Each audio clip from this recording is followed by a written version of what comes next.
Señoras y señores, muy buenos días, amable teleaudiencia de Emigrados Televisión que se emite desde Bilbao, Euskal Herria.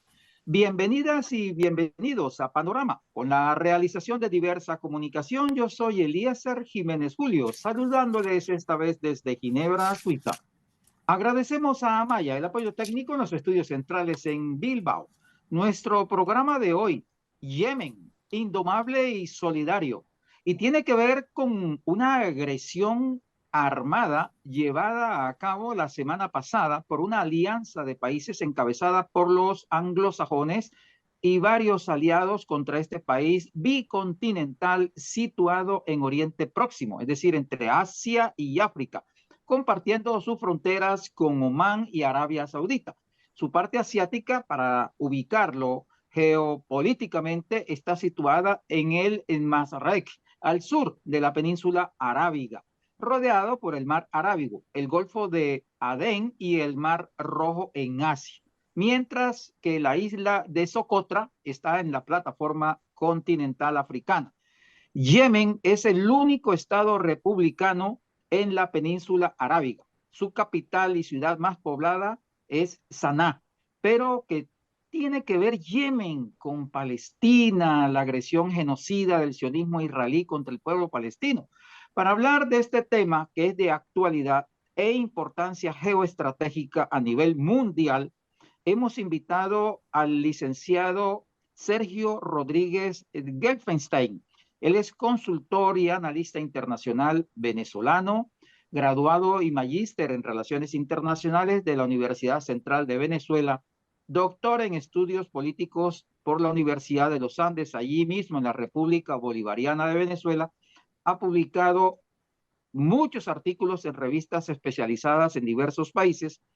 Fue coordinador de Relaciones Internacionales del Gobierno del Estado de Chiapas en México, director de Relaciones Internacionales de la Presidencia de la República Bolivariana de Venezuela, asesor de Política Internacional de la Presidencia de Telesur y embajador de la República Bolivariana de Venezuela en Nicaragua.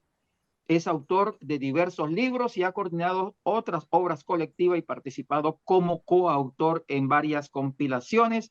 Ha sido profesor de la Universidad Central de Venezuela e imparte cursos de posgrados del Instituto de Altos Estudios Diplomáticos Pedro Gual de Venezuela y en el Instituto de Estudios Avanzados de Venezuela.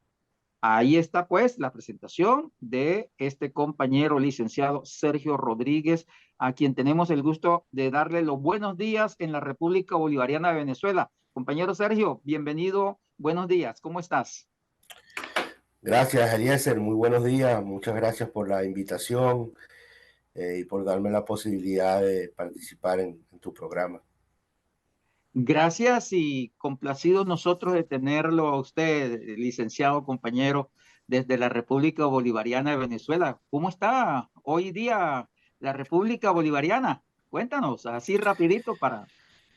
Bueno, la noticia más importante del día es que ayer el presidente Maduro presentó la cuenta anual al Poder Legislativo, a la Asamblea Nacional, en el cual dio cuenta de los avances más importantes que el país tuvo en el año 2023 y cómo, a pesar del brutal bloqueo y las sanciones, sobre todo a nuestro principal producto, el petróleo, por parte de Estados Unidos y de Europa, el país está logrando salir adelante, ir resolviendo sus problemas, y el presidente hizo una serie de anuncios importantes para este año 2024 que seguramente van a ser el centro del debate periodístico y comunicacional del día de hoy.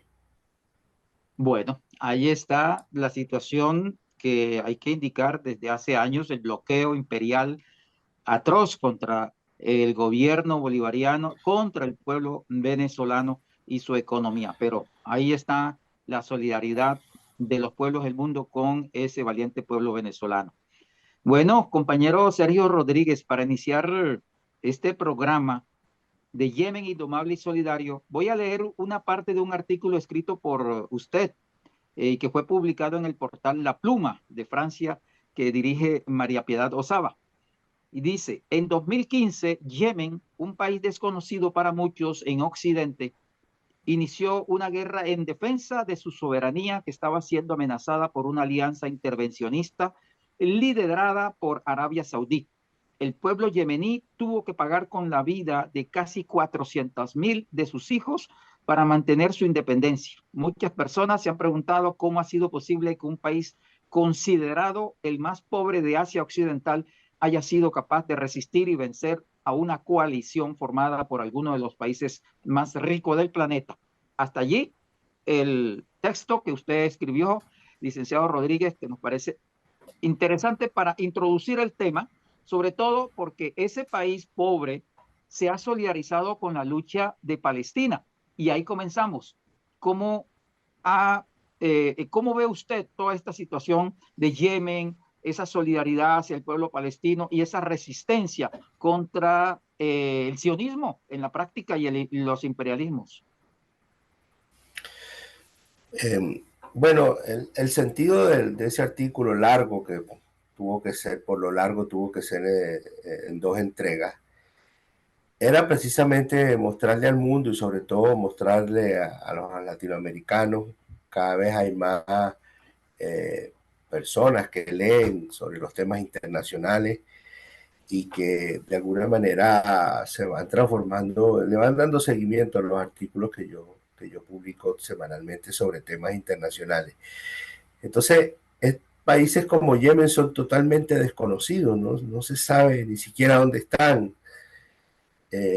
Y sin embargo, su pueblo desarrolla una labor extraordinaria, ya no solamente en defensa de su soberanía, de su integridad, de sus intereses propios como nación, como Estado, sino que también en solidaridad con otros pueblos y en particular con la lucha del pueblo palestino. Y en toda la primera parte del artículo, lo que traté es de mostrar la historia. O sea, estamos hablando de un pueblo que derrotó al Imperio Romano en el siglo I de nuestra era. O sea, no es que ayer empezaron los yemeníes a luchar, sino que a través de toda su historia, a través de toda su existencia, han luchado y han derrotado a los invasores, por, que han siempre intentado ocupar este territorio por la posición tan estratégica que tienen a la entrada o salida, como se le quiera llamar, del Mar Rojo, que sobre todo en tiempos más recientes, después de la construcción del canal de Suez, se ha transformado en una vía fundamental del comercio internacional y en particular del comercio energético internacional. Entonces, hay que conocer la historia, hay que saber que las cosas no ocurren por arte de magia. Este es un pueblo luchador, es un pueblo heroico, un pueblo que ha resistido y que al igual que Vietnam, en el Asia oriental, es un pueblo que nunca ha logrado ser ocupado ni derrotado, a pesar de largas luchas de decenas de años y a veces hasta de siglos. En ese sentido hay que decir que Vietnam, Afganistán y Yemen son pueblos que en la defensa de sus intereses, en la defensa de su integridad, desde hace siglos, desde hace milenios, han resistido y han derrotado a todos los invasores. Entonces hoy, en esta modernidad que nos toca vivir, se enfrentaron en los años más recientes, primero a la invasión de esta alianza, como tú mencionabas, que inicia el artículo, esta alianza liderada por Arabia Saudí y que tuvo que sentarse en la mesa de negociaciones y generar hasta ahora una especie de armisticio que tiene paralizadas las acciones, aunque no se ha firmado todavía un tratado de paz.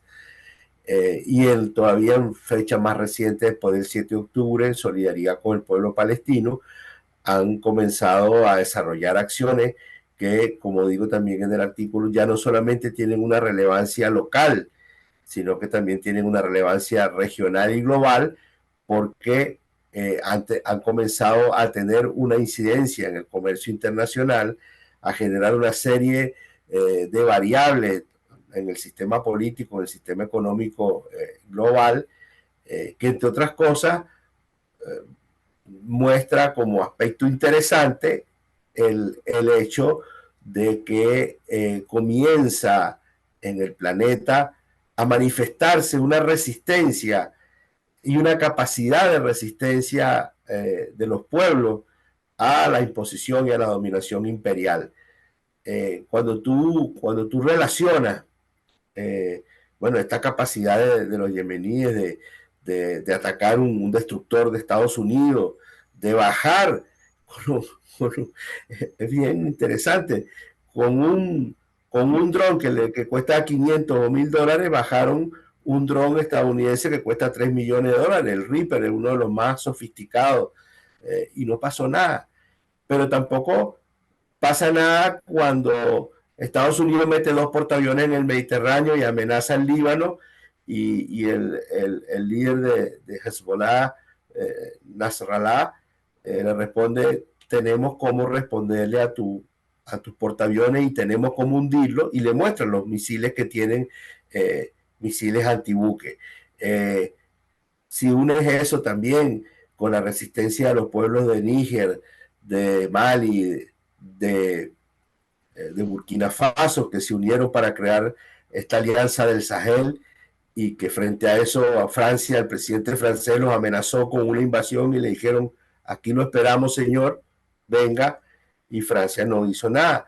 Entonces, en otra dimensión, pero no deja de ser importante, la propia resistencia de Cuba, de Venezuela y Nicaragua, que es la que ha permitido, digamos, que América Latina pueda sacar la cara en estos tiempos, porque eso es lo que ha generado ciertas condiciones para que los pueblos reaccionen y comiencen a elegir gobiernos más democráticos, más progresistas. Entonces, esto que tú me preguntabas al comienzo de lo que está pasando en Yemen, se inscribe en una ola de resistencia. La palabra resistencia pasa a jugar un papel determinante en la ecuación política mundial, porque ya la imposición, el dominio, la amenaza, el chantaje no se pueden hacer a diestra y siniestra, porque cada vez más los pueblos responden, y en la medida que los pueblos responden, se va generando una dinámica distinta, que si tú la unes, o sea, tú unes resistencia con el proceso, porque la resistencia es un proceso duro, difícil, complicado, pero en paralelo se está dando otro proceso en paralelo, que es el de la construcción de un sistema internacional distinto.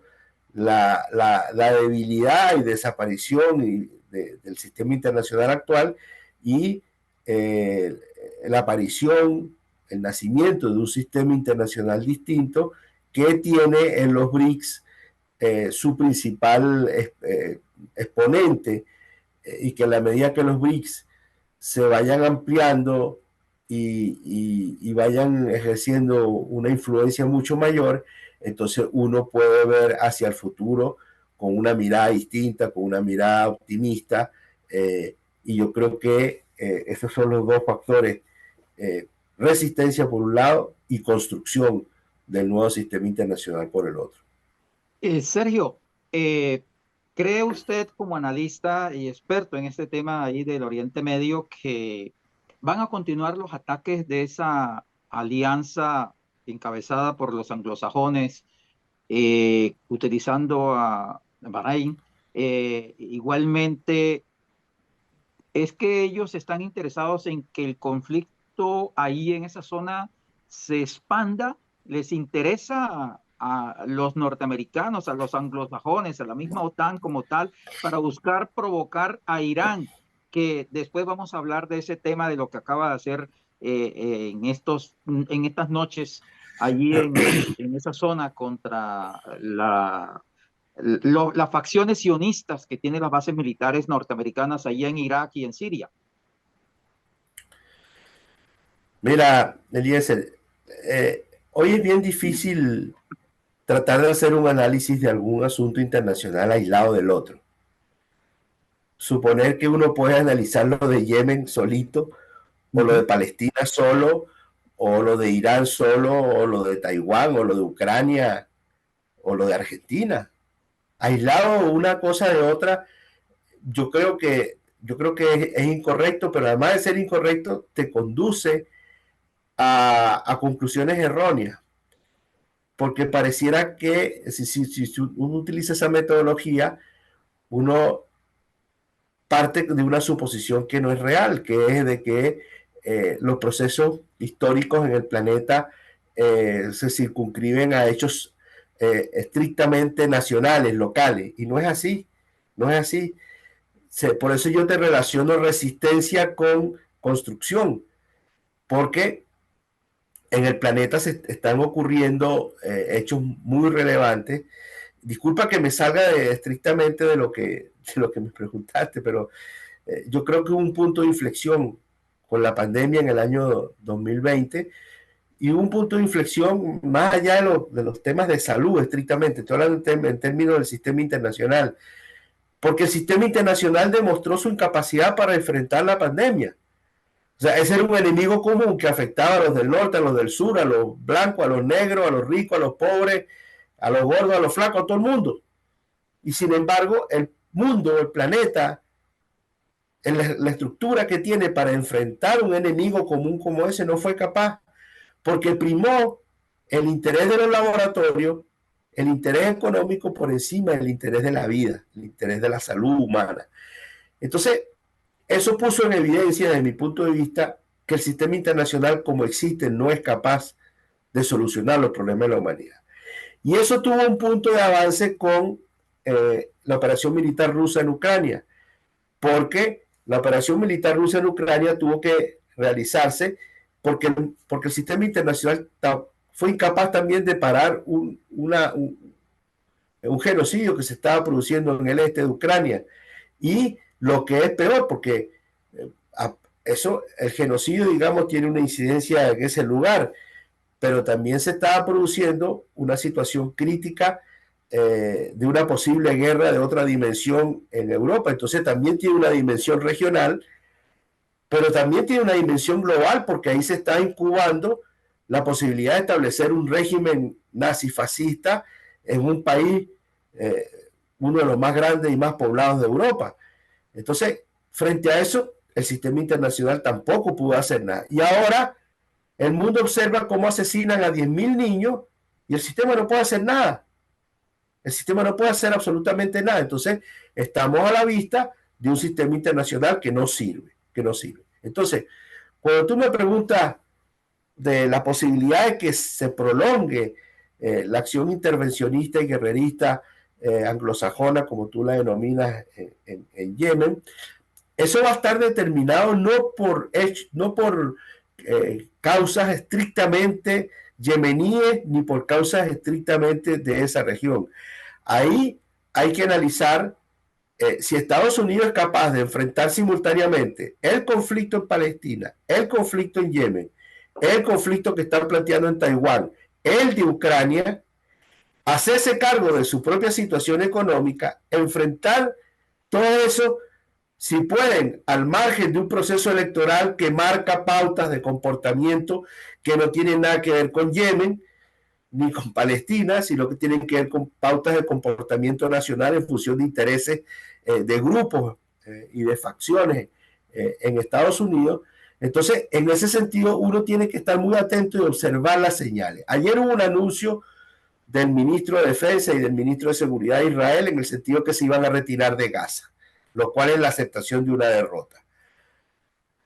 Ayer también hubo anuncios de algunos voceros de Estados Unidos diciendo que no era interés de Estados Unidos establecer una guerra en Yemen, lo cual también es aceptación de un fracaso. Por el contrario, lo que ha estado ocurriendo en los últimos 3 días es un aumento de la cantidad de barcos que se desvían hacia el Cabo Buena Esperanza al sur de África para evitar el Mar Rojo. O sea que a pesar de la amenaza, del chantaje, de la presión con las acciones de Estados Unidos en Yemen, el pueblo yemení y Ansarallah, la organización que conduce los destinos del pueblo yemení, no se han amedrentado y continúan con su política de solidaridad con Palestina. Y simultáneamente con eso, Eliezer,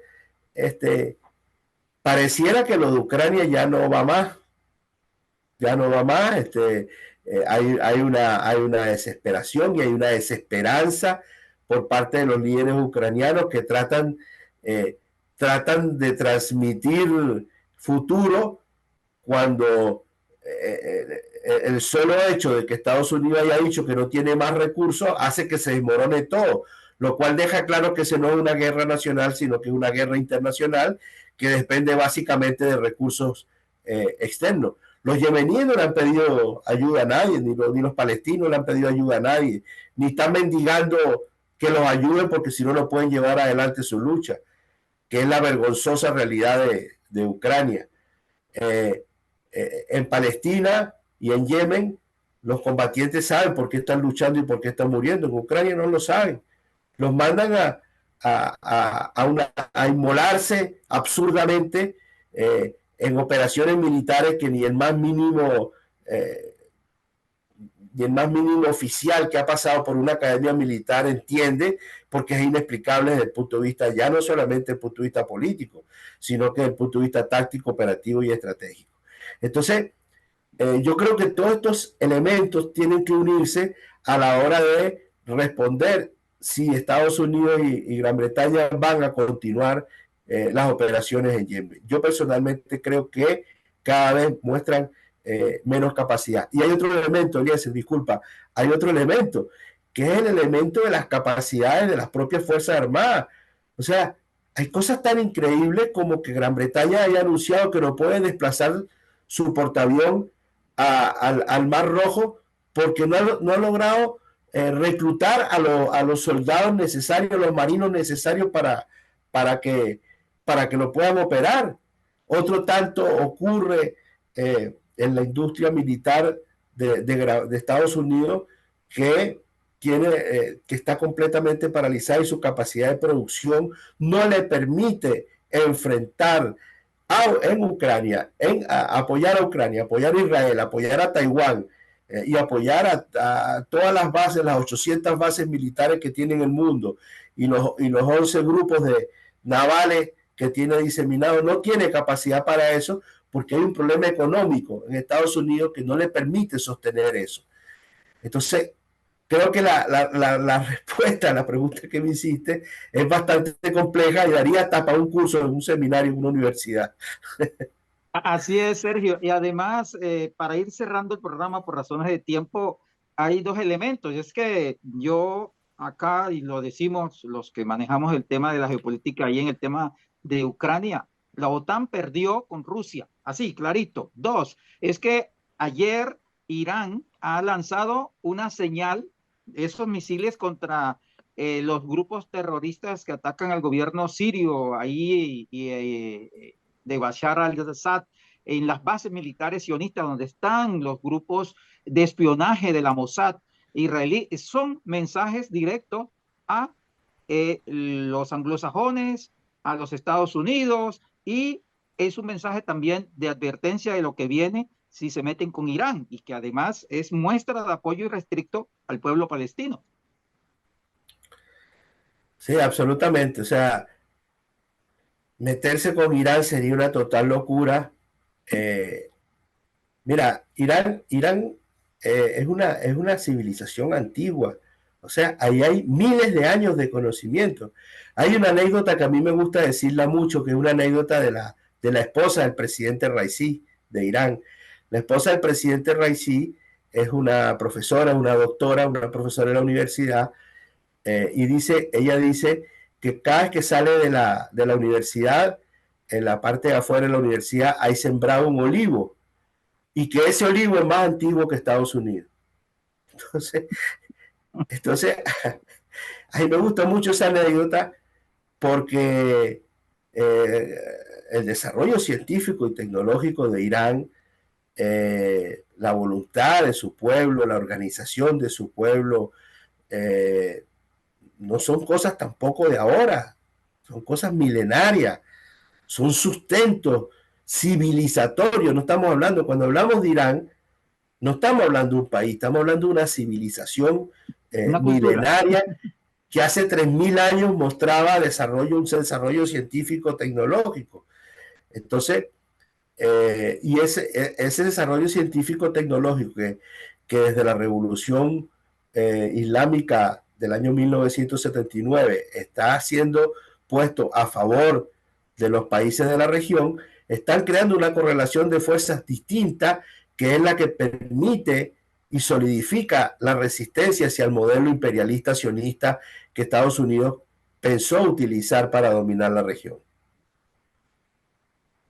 Bueno, ahí está pues el análisis de compañero, profesor, maestro, igualmente diplomático, Sergio Rodríguez de Gelfenstein, desde Caracas, ¿no, profesor? Aquí estoy en Caracas, sí, muy tempranito. La bella Caracas, la bolivariana Caracas. Bueno, Así es. profesor, agradecerle altamente su tiempo, su gentileza, sus análisis y contarnos pues desde su óptica y la óptica de la resistencia, esa parte que nos interesa y que muchos desconocen del tema Yemen, por qué esa alianza de apoyo al pueblo palestino y la resistencia a los anglosajones, a la OTAN, a todos los imperios. Muchas gracias a ti, Eliezer, por esta oportunidad y cuenta conmigo cada vez que creas que yo pueda ayudar a No dude, discernir profesor, estos que lo vamos temas. a seguir molestando allá en Caracas No, no para molestes. aprovechar de su experiencia, de sus conocimientos y adelante pues en Venezuela, ese heroico pueblo también que está resistiendo las duras batallas de la coerción, del bloqueo atroz imperialista. A todos ustedes pues en Venezuela nuestro abrazo solidario y ánimos, a no dejarse. No, aquí no nos vamos a dejar. Ten eso por seguridad. Ten eso por Ah, cierto. Venezuela no, Venezuela tiene un pueblo que no se deja derrotar. así es, profesor. Muchas gracias por el apoyo técnico de Amaya en los estudios centrales en Bilbao. Este programa fue realizado por Diversa Comunicación y emitido por Emigrados Televisión desde Bilbao, Euskal Herria. Yo soy Eliezer Jiménez Julio. Hoy les hablé desde Ginebra, Suiza. A ustedes, amable teleaudiencia, agradecerles por su atención. Tengan ustedes feliz resto de día. Muchas gracias.